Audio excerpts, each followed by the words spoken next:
Astaghfirullah. Assalamualaikum warahmatullahi wabarakatuh. Waalaikumsalam warahmatullahi wabarakatuh. Alhamdulillah wassalatu wassalamu ala Rasulillah wa ala alihi wa sahbihi wa mawalah wa la hawla wa la quwata illa billahi wa ba'd. Alhamdulillah, segala puja dan puji hanya milik Allah subhanahu wa ta'ala. Salawat dan juga salam kita hadiahkan kepada Rasul kita Nabi besar Muhammad sallallahu alaihi wa ala alihi wasallam. Pembahasan di malam hari ini kita akan membahas tema yang mungkin sering kita dengar tetapi penting untuk kita bahas karena banyak dan syarat dengan pelajaran yang mendalam dalam kehidupan kita tentang asrat as-sa'ah. Asratus sya'ah atau asyratus sa'ah artinya tanda-tanda kiamat. Dan asyratus sa'ah atau tanda-tanda kiamat ini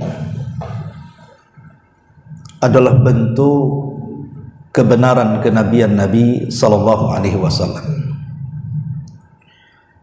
Kan disebutkan dalam hadis Abi Zaid Amr ibn Akhtab al-Ansari radhiyallahu anhu,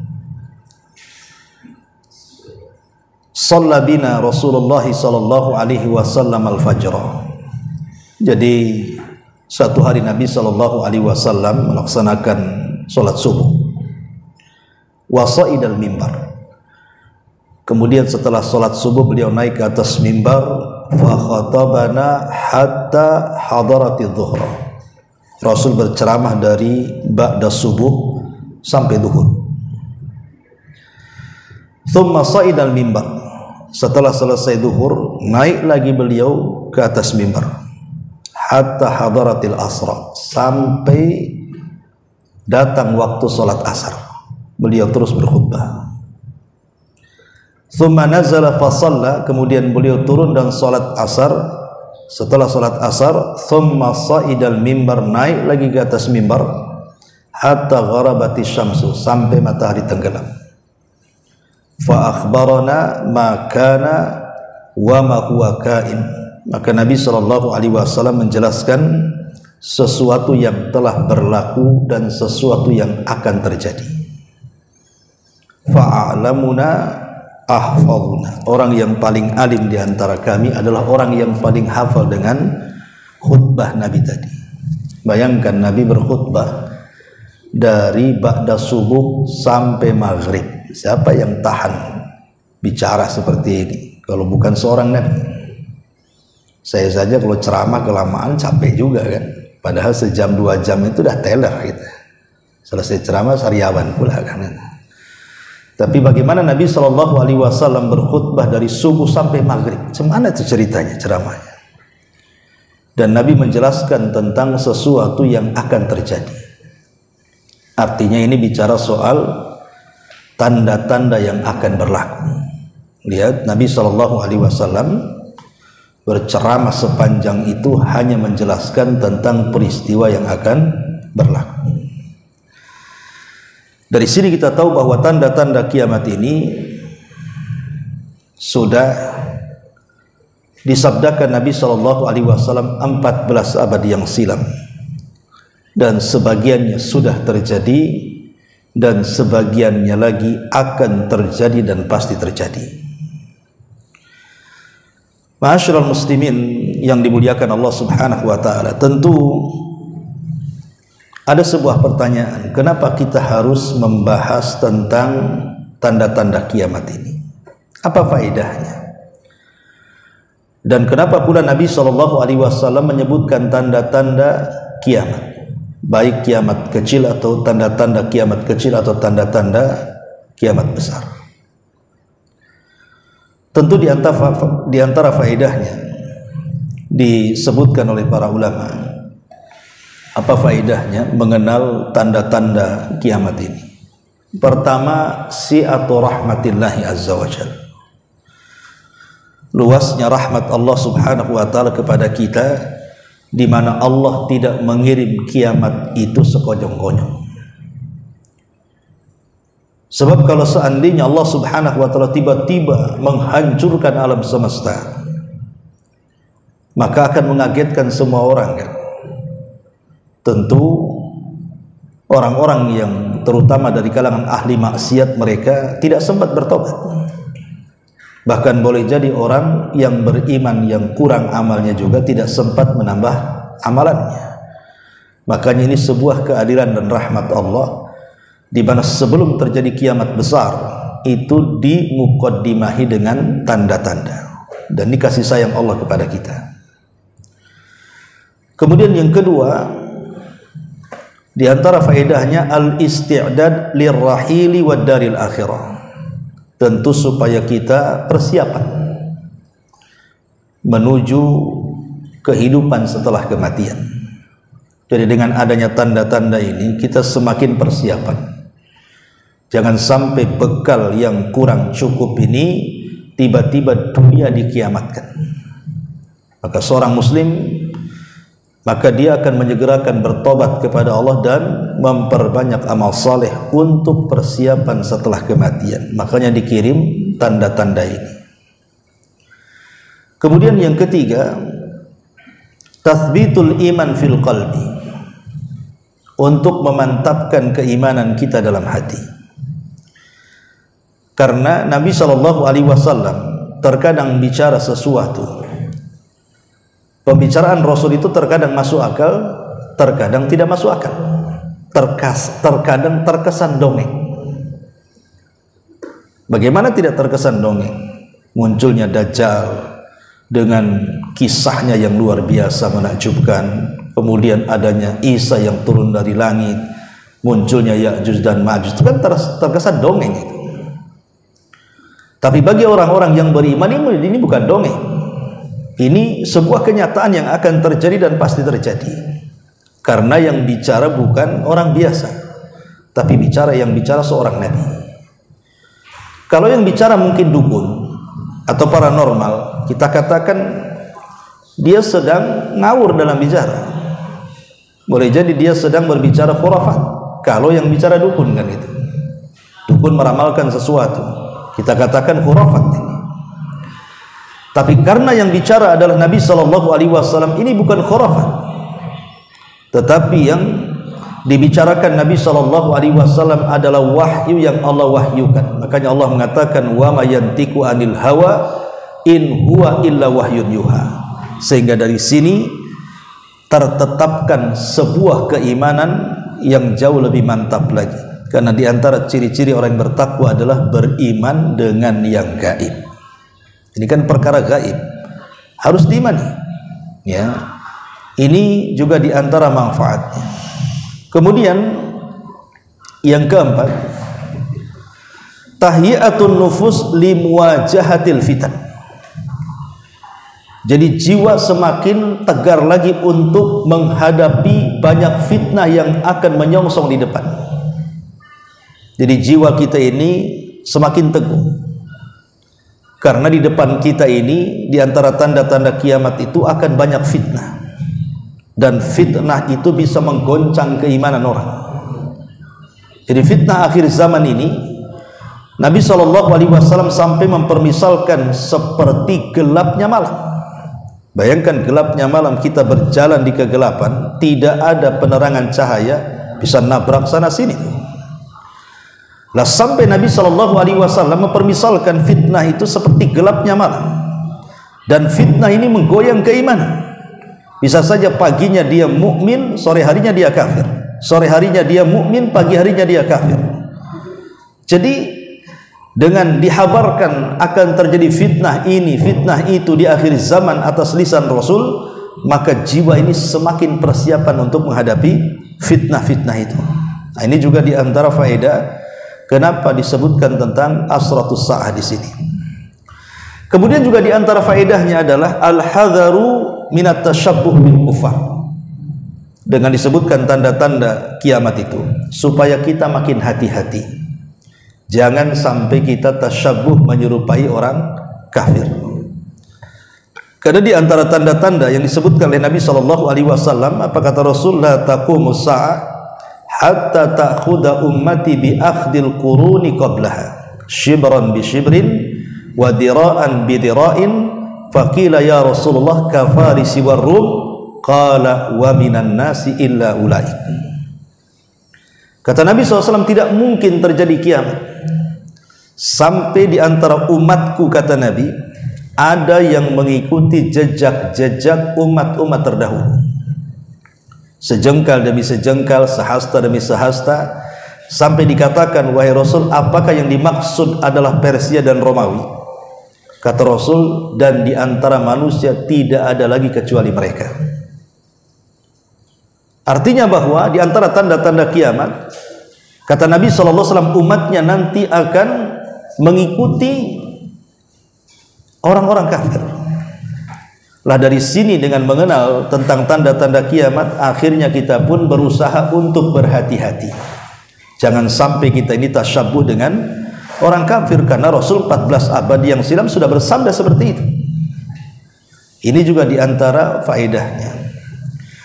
Kemudian juga diantara faedahnya adalah tarkul munkarat wal bu'du anil ma'asi. Kita berusaha untuk meninggalkan kemungkaran dan berusaha untuk meninggalkan kemaksiatan. Karena Nabi SAW pernah mengatakan bahwa di antara umatku akan terjadi banyak musibah.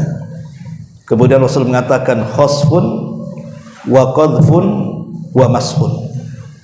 Apa itu khosfun? Khosfun itu kalau diarahkan ke langit artinya gerhana, kalau diarahkan ke bumi artinya gempa, dan akan terjadi banyak gempa. Kemudian qadhfun itu artinya hujan batu.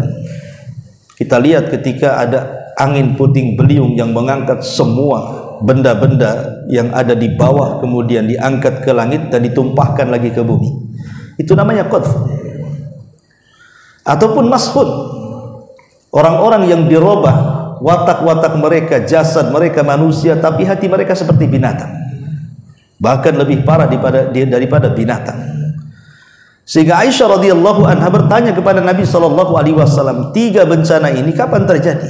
Apakah mungkin bencana ini terjadi ketika orang-orang soleh masih ada di sekitar kita? Kata Nabi SAW, na'am, ya, kalau seandainya keburukannya jauh lebih banyak dibandingkan kebaikannya. Jadi kalau orang jahatnya lebih mendominasi dibandingkan orang baiknya, maka akan terjadi 3 bencana ini. Dari sini menunjukkan bahwa dengan mengenal tanda-tanda kiamat, maka kita berusaha meninggalkan kemungkaran dan menjauhi maksiat supaya tidak turun bencana. Ini juga diantara faedahnya. Kemudian juga diantara faedahnya, kita berusaha untuk ikhtiram kepada para ulama dan berusaha untuk duduk di majelis-majelis ulama. Karena di antara tanda-tanda kiamat, Nabi SAW mengatakan akan diangkatnya ilmu dan disebarnya kejahilan. Ketika ilmu diangkat, kemudian kejahilan menyebar, disitulah kiamat sudah dekat. Ketika para sahabat bertanya, bagaimana cara ilmu diangkat itu, wahai Rasul? Maka Nabi SAW mengatakan diangkatnya ilmu itu bukan diwafatkan para ulama. Bukan berarti ilmu itu secara zatnya diangkat dari bumi kemudian diangkat ke langit, bukan itu maksudnya, tetapi dengan cara mewafatkan para ulama. Karena ketika para ulama sudah wafat, mau bertanya sama siapa? Akhirnya orang-orang jahil pun berpura-pura menjadi ulama. Makanya ada istilah di akhir zaman itu, banyak telur belum menetas tetapi sudah berkokok, katanya. Kenapa?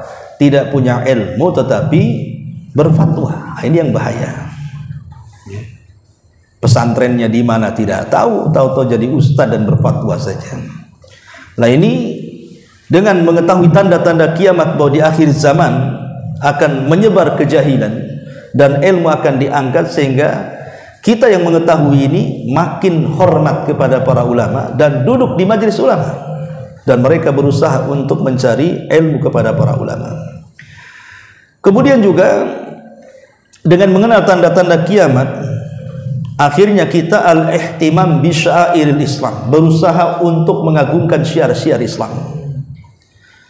Karena Nabi SAW ketika menyebutkan tanda-tanda kiamat adalah an yusallima rajul ala rajuli la yusallimu alaihi illa bil ma'rifah, di mana ketika seseorang menyebarkan salam, dia tidak menyebarkan salam kecuali kepada yang dikenal saja. Padahal sabda Rasul mengatakan sebarlah salam kepada yang kau kenal dan kepada yang kau tidak kenal. Tapi nanti di antara tanda-tanda kiamat, kata Rasul, di akhir zaman itu orang yang mengucapkan salam tidak disampaikan kecuali kepada orang yang dikenal saja, dan itu sudah terjadi. Ya, mungkin kalau anda yang hadir di sini, ya ketemu Pak Iqbal dari jauh udah salam tuh, kenal masalahnya kan. Assalamualaikum Pak Iqbal. Ketemu tetangganya Pak Iqbal Muslim juga, tak mau juga salam kita. Lah itu artinya tanda-tanda kiamat tuh. Lah dengan mengenal tanda-tanda kiamat seperti ini, akhirnya kita semakin mengagungkan syiar Islam. Jangan sampai terjadi orang mengucapkan salam itu kepada yang dikenal saja. Bahkan anehnya kalau seandainya kita ini ada orang yang tidak kenal, kemudian kita ucapkan salam, Assalamualaikum Pak, itu nggak dijawab. Bapak itu memperhatikan kita, kemudian didekati, kenal di mana ya kita, katanya. Nah, kan malah gitu dia, ya bukannya dijawab gitu ya, malah dibilang so akrab katanya. Kan repot kalau kayak gini ya. Lah ini tanda-tanda kiamat. Lah dengan mengenal tanda-tanda kiamat ini, maka kita semakin mengagungkan syiar-syiar Allah, syiar-syiar Islam, ya. Termasuk juga dengan mengenal tanda-tanda kiamat, maka kita semakin berusaha untuk menjadi orang yang amanah dalam segala hal. Karena di antara tanda-tanda kiamat itu dicabutnya amanah. Ya, di antara tanda-tanda kiamat, kata Nabi SAW, adalah idha'atul amanah, hilangnya amanah. Dan apabila amanah itu sudah diserahkan kepada yang bukan ahlinya, tunggulah kehancurannya, kata Rasul. Idza wusidal amru ila ghairi ahlihi fantadiri sa'ah. Apabila perkara itu diserahkan ke yang bukan pakarnya, tunggulah kiamatnya, kata Rasul. Maka dengan mengenal tanda-tanda kiamat, maka semakin kita menjadi orang yang amanah. Kemudian juga dengan mengenal tanda-tanda kiamat, maka kita semakin memerangi riba. Memerangi riba. Karena di antara tanda-tanda kiamat tersebarnya riba. Kathratul riba, tersebarnya riba di mana-mana. Artinya kita sudah tahu informasi dari Nabi 14 abad yang silam, bahwa di antara tanda-tanda kiamat akan tersebarnya riba. Semakin kita mengenal tanda-tanda itu, maka semakin memerangi riba. Kan ini tanda-tandanya. Walaupun tidak semua tanda-tanda kiamat itu jelek, tapi umumnya jelek. Ya. Kemudian juga di antara faedah mengenal tanda-tanda kiamat adalah ta'dhimu amrid dima, berusaha untuk mengagungkan perkara darah, tidak memudah-mudahkan untuk meneteskan darah atau membunuh manusia. Karena nanti di akhir zaman, kata Nabi SAW, la taqumus sa'atu hatta yaksurul haraju. Tidak mungkin tegak hari kiamat sampai banyak menyebar al-haraj. Sahabat bertanya, apa itu haraj wahai Rasul? Maka Rasul mengatakan, al-haraju al-qatlu, pembunuhan. Bahkan Rasul bersabda dalam hadis yang lain, sampai orang yang membunuh tidak tahu kenapa dia bisa membunuh, dan orang yang dibunuh lebih bingung lagi, kenapa aku bisa dibunuh. Itu terjadi hari ini kan. Karena dalam Islam itu menghilangkan nyawa itu ada aturannya. Seperti Rasul mengatakan, la yahillu damu mri'in muslim illa bi ihda thalathin. Tidak boleh seseorang menghilangkan nyawa seorang muslim kecuali karena 3 perkara. Pertama, karena berzinah dan dia sudah menikah. Yang kedua, dia membunuh kemudian sebagai kisos dia dibunuh. Kemudian yang ketiga, orang murtad. Orang murtad dalam Islam itu dibunuh. Ya, atau mungkin yang lainnya, seperti orang yang merusak di bumi, merampok dengan sangat sadis gitu ya, maka bisa dibunuh dalam undang-undang negara Islam. Ya. Jadi membunuh itu ada aturannya dalam Islam. Tapi sekarang tidak, urusan parkir aja bunuh-bunuhan, urusan waris bunuh-bunuhan, urusan bercanda bunuh-bunuhan, gara-gara bercanda bunuh-bunuhan. Gara-gara pilkada carok-carokan. Di mana tuh yang carok-carokan? Gara-gara kalah pilkada. Kan aneh gitu. Masa urusan pilkada siapa yang menang, siapa yang kalah, orang lain pula yang bunuh-bunuhan. Makanya wajar kalau Rasul mengatakan al-qatil la yadri fi ma qatal wal maqtul la yadri fi ma qutil. Orang yang membunuh bingung kenapa dia bisa membunuh, orang yang dibunuh lebih bingung lagi kenapa bisa saya dibunuh gitu kan. Lah itulah tanda-tanda kiamat namanya. Ya, jadi dengan mengenal tanda-tanda kiamat kita semakin mengagungkan darah. Jangan mudah meneteskan darah kaum muslimin. Ya. Kemudian juga dengan mengenal tanda-tanda kiamat, al-hadaru minadz-zulmi wa i'anati dzalimin. Jangan sampai kita menjadi pelaku kezaliman atau menolong orang yang melakukan kezaliman. Karena di antara tanda-tanda kiamat, Nabi SAW mengatakan bahwa akan ada para pemimpin ma'ahum siyatun ka'adnabil baqar. Di tangan mereka ada cambuk-cambuk yang suka mencambuk manusia. Ini kinayah daripada penguasa-penguasa zalim. Mereka mengambil hak rakyatnya, tetapi hak rakyat tidak dipenuhi. Itu zalim. Dan siapapun yang menolong mereka, maka termasuk dalam ta'awun 'alal itsmi wal 'udwan. Ya, zalim juga dia. Tahu ini penguasa zalim, didukung zalim juga dia. Nah, ini tanda-tanda kiamat. Makanya dengan mengetahui tanda-tanda kiamat, sehingga kita berusaha untuk tidak jatuh kepada kezaliman dan tidak menolong orang-orang yang zalim. Termasuk juga di antara tanda-tanda kiamat dengan hikmahnya adalah al-ihtimamu bil ibadati fi awqatil fitan. Kita akan lebih memperhatikan waktu dengan menyibukkan beribadah kepada Allah di tengah-tengah fitnah melanda di sekitar kita. Karena fitnah yang melalaikan ibadah di sekitar kita itu sudah mulai banyak. Mulai dari fitnah harta, fitnah wanita, ya, fitnah kehormatan, kepemimpinan dan begitu seterusnya. Di jabatan itu kan melalaikan semuanya. Makanya dengan mengenal tanda-tanda kiamat ini kita semakin menjaga waktu. Termasuk juga berusaha untuk menjaga kehormatan dan kemaluan, karena di antara tanda-tanda kiamat itu tersebarnya perzinahan di mana-mana. Maka dengan mengenal tanda-tanda kiamat ini kita semakin menjaga kehormatan kita untuk tidak terjerumus kepada perzinahan, termasuk juga makin rendah diri, rendah hati. Karena di antara tanda-tanda kiamat adalah munculnya orang-orang sombong. Maka dengan mengenal akan muncul orang-orang sombong, maka kita akan merendah supaya tidak termasuk bagian dari tanda-tanda itu. Ya. Kemudian juga di antara faedahnya adalah makin tawakal kepada Allah Subhanahu wa taala. Makin bertawakal kepada Allah Subhanahu wa taala. Dan banyak lagi di antara hikmah-hikmahnya yang tidak bisa kita jelaskan karena banyak pembahasan. Baik, kita masuk pada pembahasan yang lainnya tentang pembagian asyratus sa'ah, tanda-tanda kiamat. Para ulama berselisih pendapat tentang pembagian tanda-tanda kiamat. Ada yang membagi tanda-tanda kiamat itu menjadi 3. Ada tanda-tanda kiamat kecil, ada tanda-tanda kiamat pertengahan, ada tanda-tanda kiamat besar. Ini satu pendapat. Dan pendapat ini memerinci seperti ini. Jadi maksudnya tanda-tanda kiamat kecil adalah tanda-tanda yang sudah berlaku dan hanya menjadi cerita dan tidak mungkin terulang. Jadi tanda-tandanya ini sudah terjadi dan tidak akan terulang dan hanya menjadi cerita saja. Contoh diutusnya Nabi, tidak mungkin terulang, ya akan jadi cerita.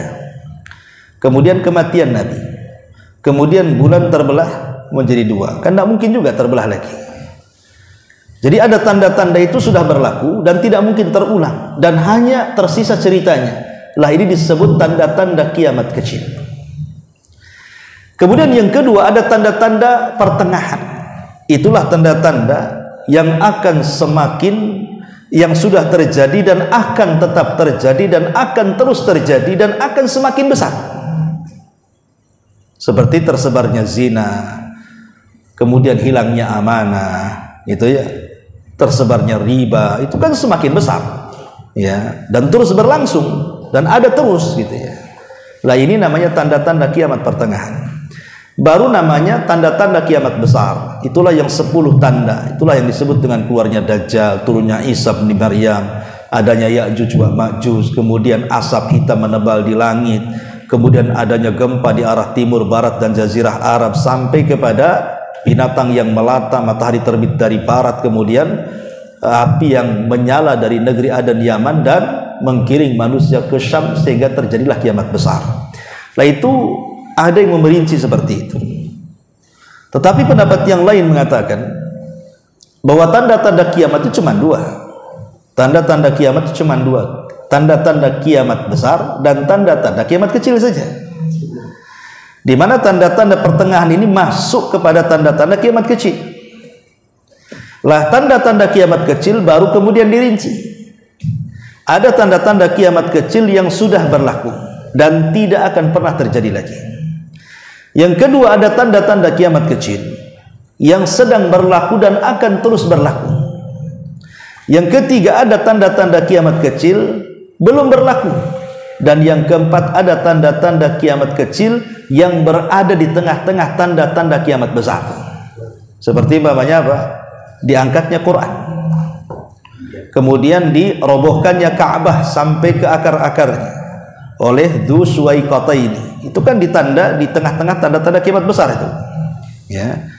Jadi ada yang memerinci tanda-tanda kiamat kecil menjadi 4. Ada yang sudah berlaku, seperti tadi contohnya kematian Nabi, kemudian kematian para sahabat, kemudian bulan terbelah menjadi 2 gitu ya. Itu sudah berlaku, ya.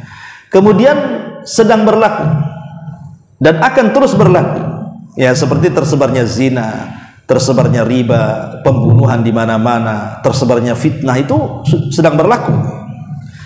Yang ketiga, ada yang belum berlaku. Seperti contohnya apa? Contohnya adalah sungai Efrat yang akan mengering, kemudian akan menghasilkan emas dan akan menjadi rebutan. Itu belum berlaku, ya kan? Kemudian juga menghijaunya negeri Arab, itu belum berlaku, ya. Kemudian juga beberapa tanda yang sebelum terjadi tanda-tanda kiamat besar, itulah tanda-tandanya. Lah, yang keempat, baru ada tanda-tanda kiamat kecil itu, dia di tengah-tengah tanda-tanda kiamat besar. Ya, contohnya tadi, datangnya pasukan dari Habasyah, namanya dipimpin oleh seorang pemimpin Dzu Suwaikataini, membawa pasukan kemudian menghancurkan Ka'bah sehancur-hancurnya. Ini berlaku kapan? Setelah meninggalnya Isa. Setelah meninggalnya Isa bin Maryam, Ka'bah tidak ada yang tawaf, tidak ada yang haji, tidak ada yang umroh. Datanglah pasukan Dzu Suwaikataini dari Ethiopia, kemudian menghancurkan dan mengambil pembendaharaannya. Ini kan di tengah-tengah tanda-tanda kiamat besar namanya. Atau kemudian diangkatnya Quran dalam satu malam, sehingga tulisan hilang, kemudian hafalan juga hilang, sehingga tidak ada Quran di permukaan bumi kecuali diangkat oleh Allah. Ini pun terjadi di tengah-tengah kiamat besar. Nah, ada yang kemudian membagi seperti itu. Baru setelah itu tanda-tanda kiamat besar. Lah, tanda-tanda kiamat besar terbagi 2. Ada tanda-tanda yang dilihat semua orang, jadi semua manusia melihatnya. Tapi ada mukmin dan kafir melihatnya. Seperti Dajjal, mukmin kafir melihatnya. Ya, turunnya Isa, mukmin kafir melihatnya. Kemudian juga Ya'juj dan Ma'juj, itu mukmin kafir melihatnya. Tapi ada tanda-tanda yang hanya dilihat orang kafir dan mukmin tidak melihatnya. Kapan itu?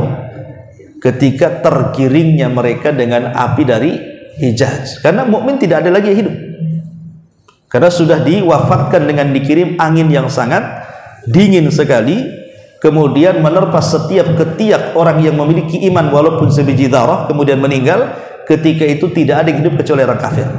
Maka datang api yang menggiring mereka ke Syam, kemudian terjadi kiamat besar. Itu hanya terjadi kepada orang kafir saja. Jadi kiamat pertama atau tiupan sangkakala pertama Israfil tidak mungkin terjadi kepada orang yang beriman. Jadi hanya terjadi kepada orang kafir saja. Lah, ini rincian tentang pembagian tanda-tanda kiamat, ya.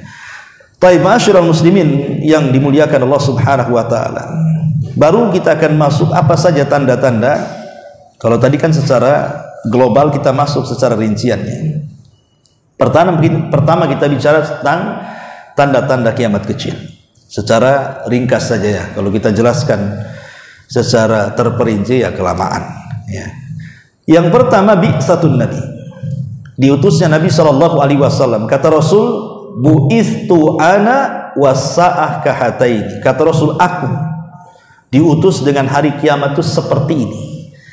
Rasul kemudian mengatakan seperti ini sambil mengisyaratkan telunjuk dan jari tengahnya. Ya. Kemudian Rasul merapatkannya. Seperti ini. Awalnya begini, kemudian Rasul merapatkannya seperti ini. Ya. Menunjukkan bahwa diutusnya Nabi SAW dengan terjadinya kiamat itu sudah dekat. Kenapa sudah dekat? Karena sudah tidak ada nabi setelahnya. Kata Nabi SAW, la nabiyya ba'di, tidak ada nabi sepeninggalku. Artinya dialah nabi terakhir. Kalau sudah nabi terakhir dan tidak ada nabi setelahnya, berarti nunggu kiamat saja lah kan begitu. Dan umatnya adalah umat terakhir dan tidak akan ada umat lagi selain umat Muhammad. Lah karena dia adalah nabi terakhir dan umatnya juga umat terakhir, berarti tidak akan ada nabi lagi dan tidak ada umat nabi lagi. Berarti tinggal menunggu kiamat dihancurkan saja. Itulah kenapa kemudian diutusnya Nabi menjadi tanda dari tanda-tanda kiamat. Kemudian yang kedua, kematian Nabi. Kematian Nabi jelas juga di antara tanda-tanda kiamat karena sudah tidak ada Nabi lagi. Kalau ada orang yang ngaku Nabi, dan itu ada orang yang ngaku Nabi, dan itu juga tanda-tanda kiamat juga. Jadi munculnya orang-orang yang ngaku Nabi. Kata Nabi SAW, la taqumus sa'ah hatta yab'atha dajjaluna kadzabuna qaribun min 30 kulluhum yaz'amu annahu Rasulullah. Kata Rasul, tidak mungkin tegak hari kiamat sampai muncul dajjal-dajjal. Kurang lebih jumlah mereka sekitar 30, semua mengaku dirinya utusan Allah. Ya tentu 30 ini bukan batasan. Ya, bukan batasan karena buktinya yang ngaku Nabi dan Rasul itu lebih daripada 30 ya. Sebagian para ulama mengatakan maksudnya inilah yang terkenal. Yang terkenal di masa dulu. 30 itu. Bukan berarti setelahnya tidak ada lagi. Banyak di Indonesia ngaku Nabi aja ramai gitu ya. Dari zaman ke zaman ada saja Indonesia itu orang yang ngaku Nabi kan. Mulai daripada yang terkenal seperti Ahmad Musaddiq dulu kan. Udah tobat ya. Mudah-mudahan tobat lah ya. Kemudian juga Nabi Cecep kan itu dari Jawa Barat. Udah tahu si Cecep ini udah tobat belum? Udah tobat ya. Belum tobat juga ya. Ya, macam-macam kan di Indonesia ini ngaku Nabi. Tapi di Jakarta ada orang yang punya pabrik roti ngaku Nabi, karyawannya nggak digaji. Ketika ditanya kenapa nggak digaji, karena kerja sama Nabi katanya. Kerja sama Nabi lah kan ada orang kayak gitu. Ya. Lah di zaman Rasul sebenarnya ngaku Nabi itu di awal-awal periode Mekah nggak ada yang ngaku Nabi. Jadi dakwah Rasul di Mekah kan 13 tahun tuh, nggak ada orang ngaku Nabi. Kenapa? Risikonya berat. Nabi asli saja diintimidasi kan gitu, diserang, mau dibunuh, dianggap gila.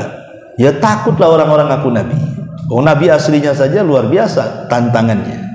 Makanya di awal kenabian tidak ada orang ngaku Nabi. Bahkan ketika Rasul pindah ke Madinah pun di awal-awal di Madinah tidak ada ngaku Nabi. Banyaknya orang ngaku Nabi itu setelah Fathu Mekah. Jadi setelah Mekah dikuasai, Madinah dikuasai, kabilah-kabilah banyak bergabung, Rasul mulai dihargai dan dihormati, baru orang memandang enak juga jadi Nabi katanya. Dia tidak tahu bagaimana susahnya Rasul periode Mekah dan awal Madinah kan.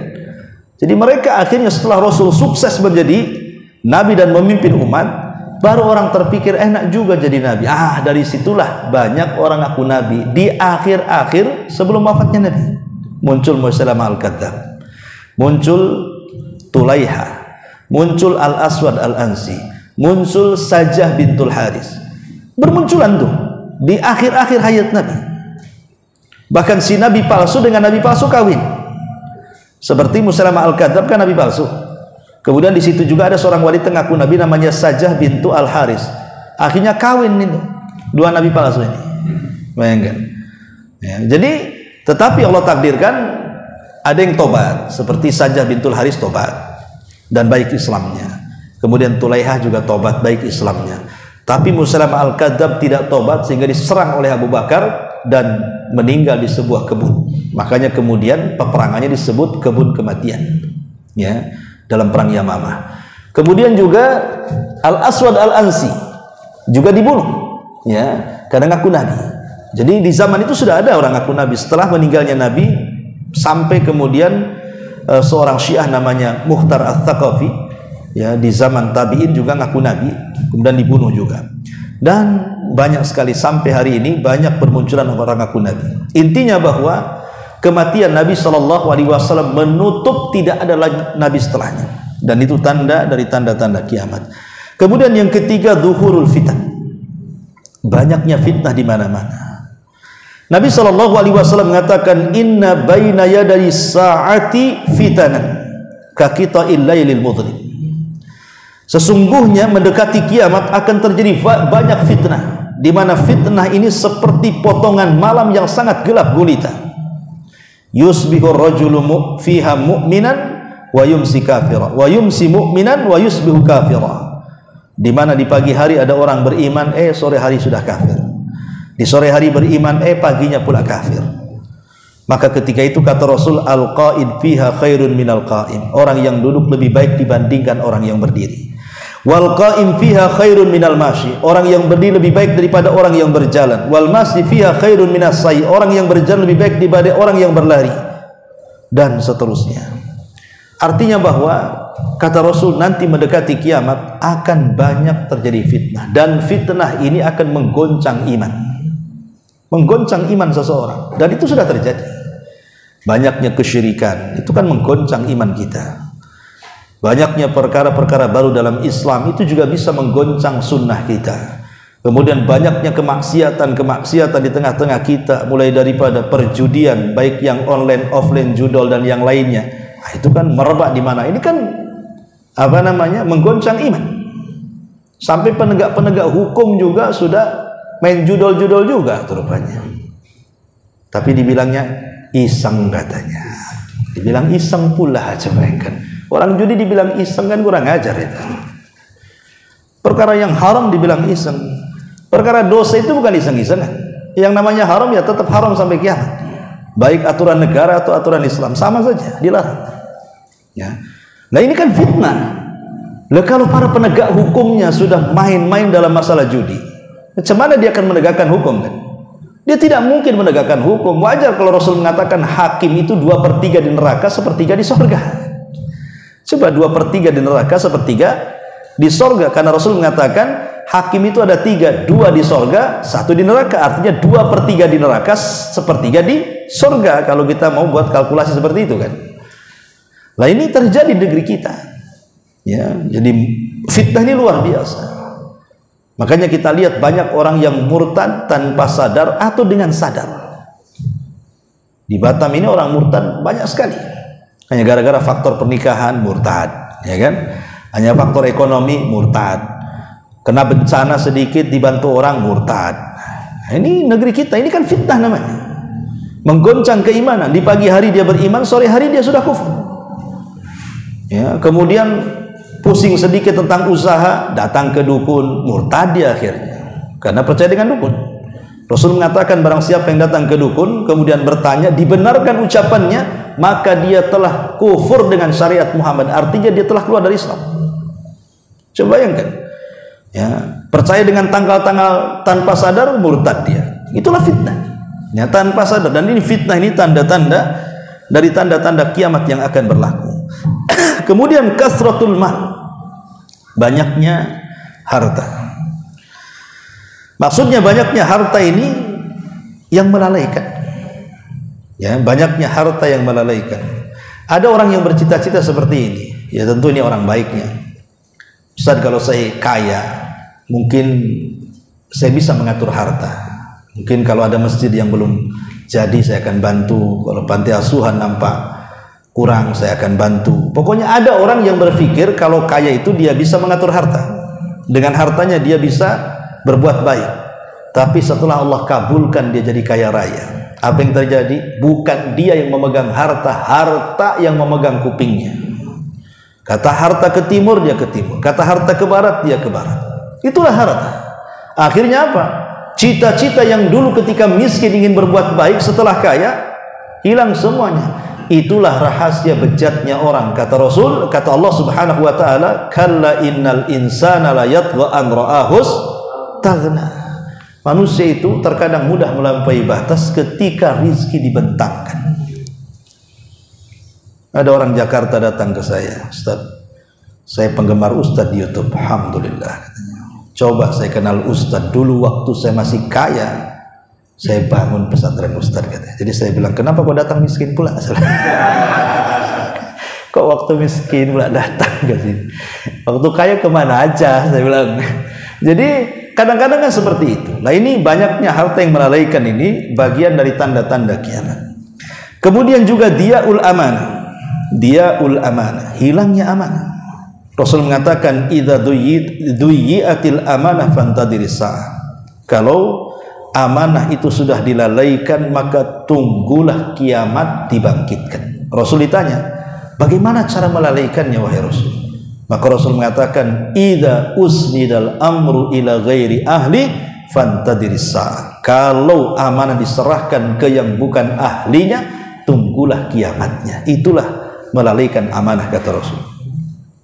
Jangan terlalu tinggi. Terkadang amanah-amanah ringan saja kadang-kadang kita tidak bisa melakukannya kan. Contoh amanah lihat, amanah dengar, itu saja yang mudah.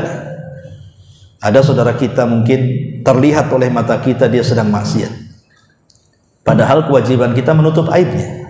Malah kita sebarkan pula, tak nyangka si anu itu rupanya dia ahli maksiat umpamanya. Tidak boleh. Harusnya saudara kita yang bermaksiat ditutupi kan, dan dinasihati, bukan disebarkan aibnya.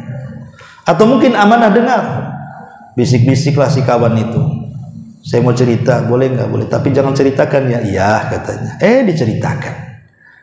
Ketika diceritakan gitu juga bahasanya. Saya ingin cerita, ada kawan cerita, tapi syaratnya kok jangan ceritakan ya. Nah, akhirnya kemana-mana jadinya kan. Nah, ini bahasa-bahasa seperti ini kan dia tidak bisa menjaga amanah dengar namanya. Nah, kalau amanah lihat tidak bisa dijaga, amanah dengar tidak bisa dijaga kan begitu. Macam mana amanah yang lebih besar daripada itu? Amanah harta, amanah anak, amanah jabatan, amanah macam-macam amanah kan itu. Amanah itu kan luas. Nah, ini kalau sudah mulai satu persatu amanah itu kemudian dilalaikan, tunggulah kiamatnya. Termasuk kasratul qatli, banyaknya pembunuhan. Banyaknya pembunuhan ini sebenarnya Nabi SAW sudah bersabda 14 abad yang silam dalam hadis Hudzaifah bin Yaman radhiyallahu anhu. Jadi Hudzaifah itu sedang kumpul bersama Umar bin Khattab dalam satu majelis. Jadi Umar ini bertanya kepada para sahabat, siapa di antara kalian yang hafal tentang hadis-hadis fitnah? Maka sahabat mengatakan, ini itu macam-macam. Kata Umar, bukan itu yang kumaksud. Fitnah yang kalian sebutkan itu bisa digugurkan dengan cara sholat, puasa, zakat, dan ibadah-ibadah, katanya. Saya tidak mau mendengar fitnah yang kalian sebutkan. Saya ingin mendengar fitnah yang kalian dengar dari Rasul, yang kalau datang, fitnah itu datangnya seperti gelombang lautan, yang tidak mungkin selamat manusia dalam fitnah itu. Itu yang saya maukan, kata Umar. Maka Hudzaifah tiba-tiba berdiri dan mengatakan, saya wahai Amirul Mukminin pernah mendengar, tapi fitnah itu tidak akan terjadi sebelum pintunya terpecahkan. Tapi kalau pintu itu sudah pecah, maka fitnah itu tidak akan dibendung sampai kiamat dibangkitkan. Kemudian Umar mengatakan, apa yang dimaksud pintu itu? Maka Hudzaifah mengatakan, engkaulah pintunya. Kalau engkau masih ada, fitnah itu tidak mungkin terbuka. Tapi kalau engkau meninggal, maka fitnah itu tidak akan dibendung sampai kiamat. Kemudian Umar menangis, kemudian pergi. Rupanya yang dimaksud Hudzaifah adalah setelah meninggalnya Umar bin Khattab, dan Umar pun meninggal dibunuh kan oleh Abu Lu'lu' al-Majusi saat sholat subuh. Meninggal Umar. Kemudian Utsman bin Affan naik tahta, maka Utsman pun mati dibunuh juga. Dibunuh oleh kelompok Sabaiyah kan. Kemudian Ali naik tahta, Ali juga dibunuh oleh Abdurrahman bin Mulzam. Jadi dari 4 khalifah yang tidak dibunuh, maksudnya yang selamat itu hanya Abu Bakar saja. Dia meninggal sakit, meninggal di malam hari. Kemudian ketika dia hendak sholat malam, dia mandi. Rupanya airnya sangat dingin sekali, menjadikan Abu Bakar demam. Dengan sebab itulah Abu Bakar meninggal kan. Tapi Umar dibunuh, Utsman dibunuh, Ali dibunuh, ada yang mengatakan Hasan diracun, dan begitu seterusnya, wallahu a'lam. Artinya bahwa semenjak Umar meninggal dibunuh, maka fitnah pembunuhan ini, maksudnya pembunuhan sesama kaum muslimin, tidak akan dibendung sampai kiamat. Karena di masa Rasul dan Abu Bakar serta di masa Umar menjadi khalifah, tidak ada orang Islam membunuh orang Islam. Ya, perang melawan orang kafir, ya, tapi orang Islam membunuh orang Islam itu tidak ada.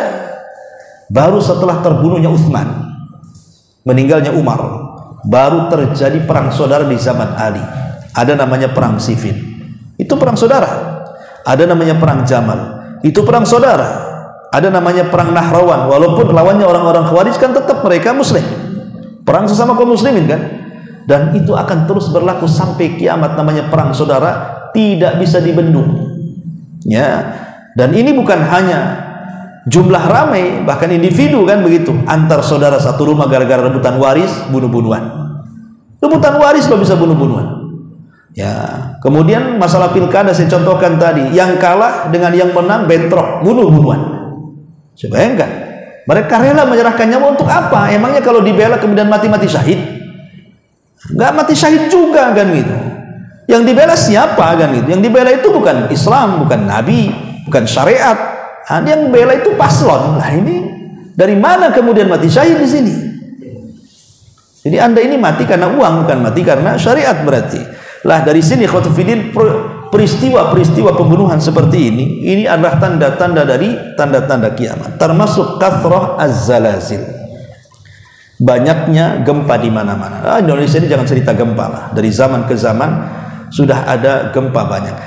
Tapi sebagai catatan sebelum saya lanjutkan, ikhwatul fillah muliakan Allah azza wajalla, kalau cerita tentang tanda-tanda kiamat, ya ada beberapa hal yang diketahui. Pertama, ya, bahwa tanda-tanda kiamat itu jangan sampai tidak mengharuskan seseorang harus kemudian mencocok logikan kondisi zaman dulu dengan zaman sekarang. Ingat, kalau kita berhadapan dengan tanda-tanda kiamat, jangan dicocok logikan. Tapi yang kewajiban kita adalah beriman. Ya, kewajiban kita beriman. Jangan kemudian dicocok logikan seperti gini contohnya. Oh, jangan-jangan orang Cina itu Ya'juj dan Ma'juj. Ya, karena sifat-sifatnya kok persis kayak orang Cina, bapaknya kan gitu. Itu namanya cocok logi namanya kan. Ya. Jadi berhadapan dengan tanda-tanda kiamat itu jangan boleh, tidak boleh, dan maksudnya tidak mengharuskan kita ini menerapkan dengan kondisi sekarang. Ya, jadi kita wajib beriman saja. Sudah, ini pasti terjadi. Kapan terjadinya wallahu alam, pasti saya yakin terjadi. Ini yang pertama, ya. Kemudian yang kedua, tanda-tanda kiamat itu tidak mesti negatif. Tanda-tanda kiamat itu tidak mesti negatif. Ada juga yang positif. Contoh pamannya, Nabi SAW ketika bicara tentang yatatawaluna fil bunyan, berlomba-lomba dalam bangunan. Apa ini negatif? Tidak. Ya. Sekarang kalau seandainya ada orang buat hotel, ada orang buat apartemen, ada jalan dibagus-bagusin, itu bukan negatif, itu positif kan? Bisa merekrut karyawan banyak, akhirnya yang bekerja banyak, orang susah jadi bekerja kan gitu. Itu positif namanya. Jadi tidak semua tanda-tanda kiamat itu negatif, ada juga yang positif. Ya. Kemudian juga tidak mesti tanda-tanda kiamat itu harus diupayakan secara tertib. Yang ini dulu, yang kedua ini dulu, yang ketiga. Tidak bisa juga kita mengatakan seperti itu. Hatta tanda-tanda kiamat besar. Apakah Dajjal dulu, apakah Dukhon dulu, apakah matahari dulu, kita tidak bisa memastikan. Dan kita tidak boleh memaksakan harus mentartib ini dulu, ini dulu. Siapa yang tahu Rasul aja tidak mentartib? Ya, maka sekali lagi kewajiban kita cukup beriman. Makanya berhadapan dengan tanda-tanda kiamat ini, pertama harus bersandar kepada Quran dan Sunnah. Yang kedua harus bertanya kepada para ulama, ya, supaya jangan salah memahami. Sebab kalau tidak bertanya kepada para ulama, model baca di Google gitu ya, atau baca di internet, ini bisa masalah ya, karena ini perkara gaib, tidak bisa diraba-raba. Intinya bahwa menghadapi tanda-tanda kiamat ini sami'na wa ata'na saja. Ma'asyiral muslimin wal yang dimuliakan Allah Subhanahu wa taala. Kemudian juga di antara tanda-tanda kiamat selanjutnya intisaruz zina. Tersebarnya zina. Dan sekarang sudah tersebar zina itu di mana-mana. Bahkan Nabi SAW pernah menasihatkan orang-orang muhajirin 14 abad yang silam. Apa kata Rasul? Ya ma'syarul muhajirin, khamsun idza tulitum bihinna wa a'udzu billahi an tudrikuhun. Kata Rasul, ingat 5 perkara wahai orang muhajirin, jangan sampai menimpa kalian. Kalau menimpa kalian, aku berlindung kepada Allah, jangan sampai menimpa kalian. Kemudian Rasul menyebutkan yang pertama apa? Lam yadharil fahishatu fi qaumin qad hatta tu'linu biha illa fasha fihi muta'un wal auja allati lam takun madat fi aslafihim alladhina matahu. Kata Rasul, tidaklah perzinahan dan yang semacamnya, homoseksual, lesbi, LGBT, ya, menyebar di mana-mana. Bahkan yang terakhir yang viral di sini ada seorang LGBT umroh kayak gitu kan. Pula pakai pakaian akhwat, sholat di tempat akhwat kan itu. Ini kan penistaan agama ya kawan. Anda ini laki-laki, nggak boleh kemudian berpakaian perempuan, sholat pula di tempat perempuan. Ini penistaan agama namanya. Dan terjadi. Coba bayangkan, ya mudah-mudahan pemerintah nangkap orang ini kemudian ditegas, ditindak. Ya, tidak boleh di tanah suci lagi, la ilaha illallah. Coba tanah orang yang paling suci dibuat penistaan agama. Luar biasa negeri kita ini memang, ya. Lah kata Nabi SAW, tidaklah tampak sebuah perzinahan atau yang semacamnya LGBT dan yang lainnya, dan terang-terangan, dan sekarang terang-terangan kan. Gimana tidak terang-terangan? Oh, sekarang tempat lokalisasi itu offline online ada, COD juga bisa, bukan makanan saja, ya, zaman sekarang ini. Dan itu terang-terangan kan.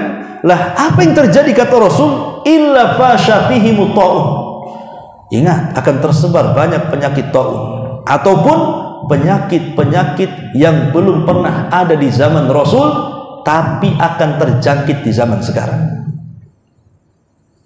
Sampai hari ini, contoh saja penyakit AIDS, itu kan belum ada obatnya, walaupun konon katanya ada seorang ulama Yaman, siapa namanya itu lupa saya, itu menemukan obat penyakit AIDS. Ketika hendak di sampelnya dibeli oleh Barat, ditolak dia, ya, sampai dia meninggal. Tapi intinya bahwa sekalipun anggaplah diketemukan obat AIDS ini, pasti Allah akan mengirim penyakit yang lebih ganas dibandingkan AIDS kan. Makanya ketika muncul penyakit AIDS ini kan terus diteliti oleh orang-orang cerdas, cerdik, pandai dari Barat kan, profesor, doktor yang sudah botak-botak kepala itu. Mereka berusaha untuk mencari sampel dan mencari obat yang bisa mengobati penyakit AIDS ini kan. Tapi kita katakan percuma Anda meneliti. Buat apa Anda teliti? Karena yang Anda hadapi bukan bakteri. Yang Anda hadapi adalah Allah Subhanahu wa ta'ala. Kalau ingin hilang, selesaikan masalah zina, selesaikan masalah LGBT. Jangan lakukan, nanti hilang sendiri itu penyakit. Tapi kalau berusaha mencari-cari obat, di satu sisi kemudian membagi-bagikan kondom di mana-mana supaya orang berzina, sekalipun ditemukan obat itu, pasti Allah akan kirim bakteri yang jauh lebih parah lagi. Karena itu hanya satu dari tentara kecil Allah Azza wa Jalla saja kan. Tentara Allah ini banyak. Jadi salah Anda menghadapi, bukan Anda menghadapi penyakit, tapi yang Anda hadapi adalah Allah Subhanahu wa ta'ala. Allah sedang murka dengan kemaksiatan itu. Makanya di antara tanda-tanda kiamat tersebarnya zina di mana-mana, LGBT, lesbi, homo dan yang lainnya. Yang lebih parah pula dilegalkan pemerintah. Itu pajak paling besar. Lah ini kan gimana ceritanya? Padahal pemerintah tidak akan makmur dan tidak akan pernah turun berkah dari langit dan bumi sampai mereka beriman dan bertakwa. Lawalau anna ahlal qura amanu wattaqau lafatahna alaihim barakatin minas sama'i wal ardh. Kalaulah penduduk negeri ini beriman dan bertakwa, berkah itu akan tersebar di mana-mana. Ya, ini memperbaiki negara pakai uang haram, gimana ceritanya akan dapat berkah sebuah negeri? Sehingga harus dilestarikan gitu. Ini pajaknya besar, la ilaha illallah, ya. Kemudian juga qitalul ajam, banyaknya peperangan, jelas. Termasuk taqarrub az-zaman, taqarrub al-aswaq, dekatnya zaman dan dekatnya pasar.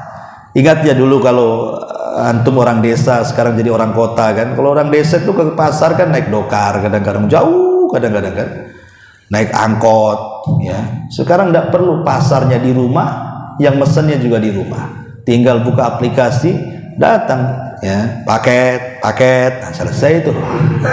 Kan dekat, makin dekat pasar itu ya. Yang jauh itu jadi dekat. Saya pikir dulu, kalau dulu mungkin paket itu kaos atau apa, sekarang nggak, sayur-sayuran ya, sayur bisa dipaketkan sampai kepada batu untuk menggosok daki, itu ada juga di COD. Saya pikir harus pulang ke Jawa Barat nyari di sungai gitu ya, sekarang nggak perlu, ada itu di Shopee itu.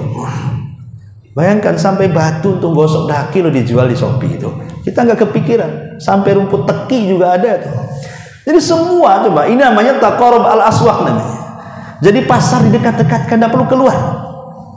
Dan taqarrub zaman, waktu itu kayaknya dekat sekali kan gitu. Tadi subuh, duhur, asar, maghrib, isya, nanti tidur subuh lagi. Nah itulah berdekatan waktu ya.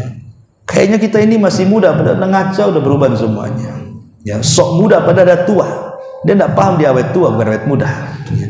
Jadi itu karena cepatnya waktu, sehingga yang harusnya muda itu jadi cepat tua jadinya, karena waktu berjalan dengan sangat cepat sekali. Dan ini tanda-tanda dari tanda-tanda kiamat, termasuk antalidal ammatu rabbataha, ketika seorang budak wanita melahirkan tuannya. Ada yang mengatakan ini karena banyaknya peperangan, ada juga yang mengatakan bahwa ini banyaknya anak-anak durhaka kepada orang tua. Dan sedekah Rasulullah, anak durhaka zaman sekarang luar biasa.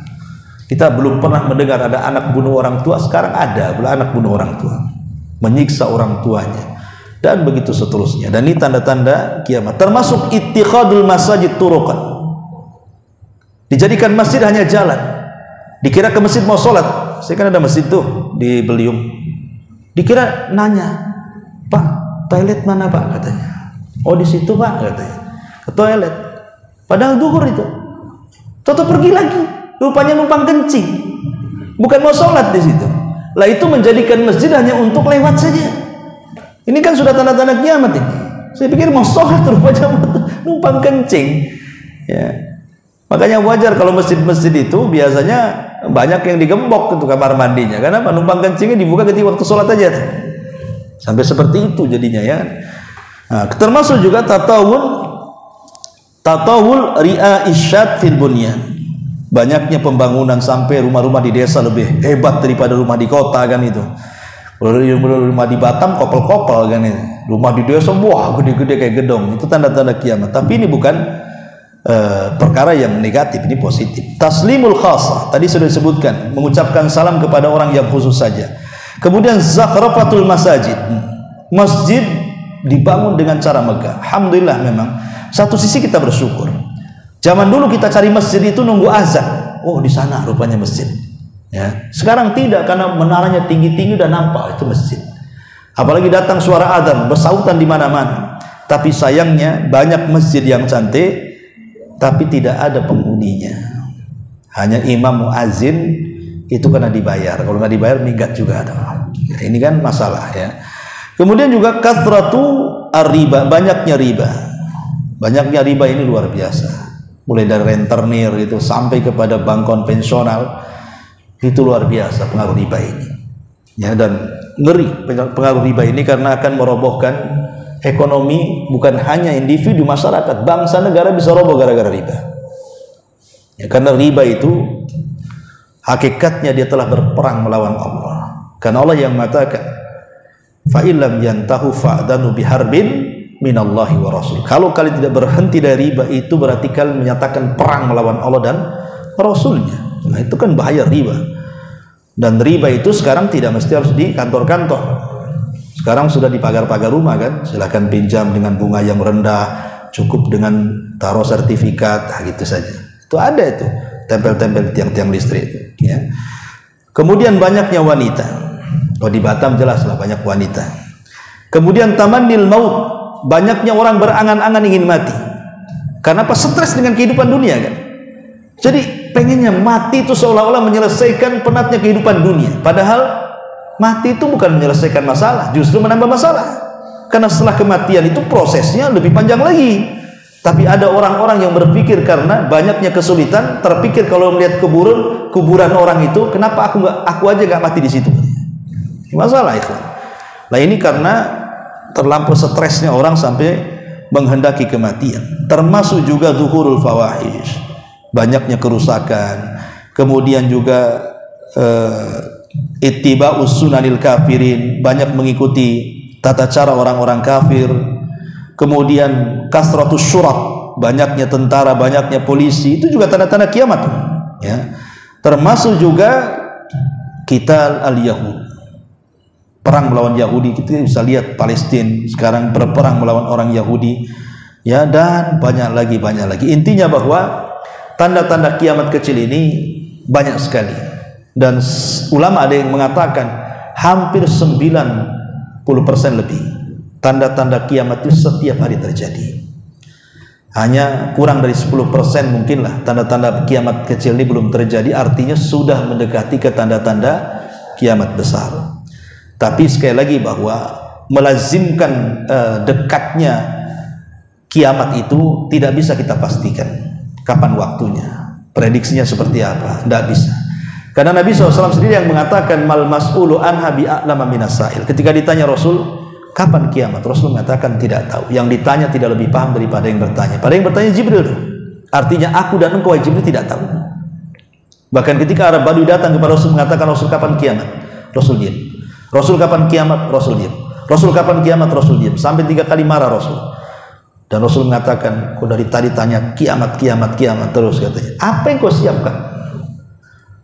Kata Badui ini, tidak ada wahai Rasul, tapi aku sangat mencintai Allah dan Rasulnya.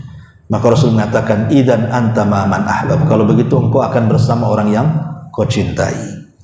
Inilah diantara ringkasan dari tanda-tanda kiamat. Adapun tanda-tanda kiamat besar ya ada 10 macam. Dimulai disebutkan oleh Al-Imam As-Safarini dalam kitabnya Aqidah tentang tanda-tanda kiamat. Ya, beliau menyebutkan beberapa tartib yang mana duluan terjadinya kiamat besar ini. Maka sekali lagi bahwa Syekh Utsaimin pernah ditanya tentang masalah ini. Adapun tartib yang benar tentang tanda-tanda kiamat tidak bisa dipastikan. Apakah ini dulu, apakah itu dulu, apakah ini dulu, apakah ini, tak bisa dipastikan. Tapi ada yang kemudian berusaha untuk mentartib seperti Al-Imam At-Tayyibi yang dinukilkan Al-Hafidz Ibnu Hajar dalam kitabnya Fathul Bari, bahwa urutan tanda-tanda kiamat besar itu menurut beliau ya, pertama munculnya Dajjal, kemudian yang kedua turunnya Isa bin Maryam. Ya, setelah muncul Dajjal kemudian Isa bin Maryam. Adapun Imam Mahdi ini bukan tanda kiamat besar, dia muqaddimah tanda kiamat besar. Dajjal, turunnya Isa bin Maryam, baru munculnya Ya'juj wa Ma'juj. Ya, Ya'juj dan Ma'juj itu yang pernah dibenteng oleh Dzulqarnain. Benteng itu akan pecah, kemudian mereka akan keluar, dan jumlah mereka satu dari kita, 999 dari mereka. Artinya jumlahnya banyak. Ya, jadi makanya Rasul mengatakan kaum itu tidak bisa diperangi dan tidak bisa dibunuh. Macam mana akan diperangi? 1 lawan 999. Macam mana caranya? Antum saja 1 lawan 10 keok, apalagi lawan 991. Bagaimana cara melawannya? Makanya Isa disuruh menghindar. Kata Allah, Isa bawalah orang-orang yang beriman yang tersisa sembunyi di bukit Tur. Gak bisa dilawan Ya'juj dan Ma'juj itu. Baru setelah Ya'juj dan Ma'juj dan diadab oleh Allah Subhanahu wa taala, baru kemudian tanda-tanda berikutnya ada yang mengatakan dukhan, ya, muncul asap dari langit. Kemudian setelah muncul asap dari langit, kemudian muncul matahari dari arah barat. Kemudian setelah muncul matahari dari arah barat, kemudian muncul binatang yang keluar dari perut bumi dan bisa bicara dan menstempel setiap mukmin, setiap kafir. Tugasnya stempel saja. Ini sudah 6. Ya. Dajjal, Isa, Ya'juj Ma'juj, dukhan, kemudian matahari terbit dari barat, kemudian binatang yang melata yang keluar dari perut bumi yang bisa bicara. Baru yang ke-7, 8 dan ke-9 itu disebut gempa. Gempa dari arah timur, gempa dari arah barat, dan gempa di tengah-tengah jazirah Arab.